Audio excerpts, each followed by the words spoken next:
we have reached a state in our company, in both our parent company and NutriSavings, where it is a saying, budget is not a limitation.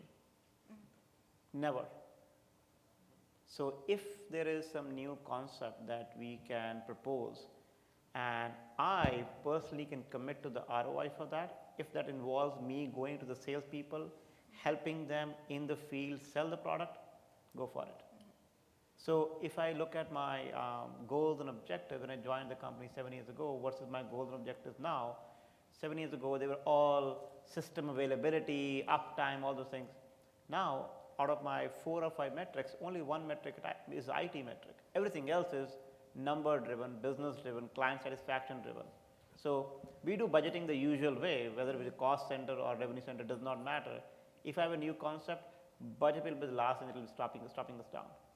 Yeah, I think for us too, we really looked at it as a return model. So we try to drive as many projects to that as possible.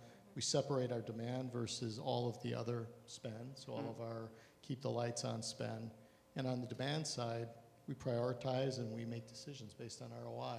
And that really helps the finance side of the world. Sure. Because at the end of the day, they want to make sure that the dollars they're giving you are better used with you than with someone else. Absolutely. So it kind of connects the dots. I think it's immaterial what finance thinks of you. If the business leader, you have a relationship with them, they have a trust and faith in you that you can deliver what you are promising, finance just becomes the mechanism how to record those entries in the ledger book. Yeah. I think it depends on too, though, because you do have to balance the product side of life with keeping the lights on.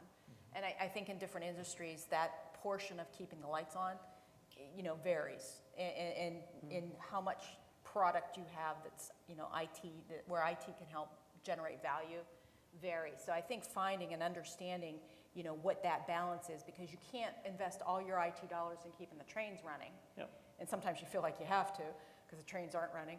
And then sometimes you really, you don't want to focus all on forward product because the trains are going to come off the track. So it's finding that balance between the tactical and the strategic, and selling that balance, I think, is it's a 7x24 job. And also retiring some trains. Right. Because that's the thing. Get the new trains. To the guy, If the trains aren't on time, you don't get to do anything else. Right.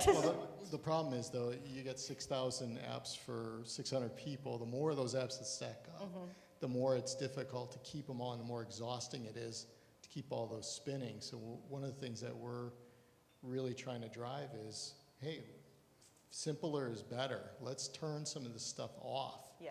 Because the cost of keeping it all going and shoveling in all that coal into the engine room it's crippling, and it takes really dollars away from value added. I had a CFO once that we had to do an upgrade for, I forget what it was, I think it was Hyperion, of all things, right? And he freaked out about having to spend whatever it was, $1 million to do the upgrade. And I said, well, how valuable is it to keep Hyperion going? He goes, you mean I won't get a single new thing? And I said, yeah, no, I'm really sorry, that's how it is. And it drove him crazy. But for some of the core things, that still makes sense. But certainly, you look at most enterprises, and probably all of us have this situation, and if you're lucky enough to have all your apps categorized and really cataloged and a nice enterprise architecture diagram drawn, which probably most of us in this room don't have. But if you have that, what is amazing is how much there is, how much redundancy, how much cost to feed that beast, how much business risk for the little, Joe or Janie system that's running on a server under somebody's desk, that if it goes, part of your business goes fins up. So I think part of our job as CIOs also is to really confront that and really push that so that we can liberate money either for the business to spend on other things more important for the company or to do more work with you. Yeah, and it's that balance. It's the 7x24 job, Because every time somebody flips the switch, you're like, oh my God, is it going to work?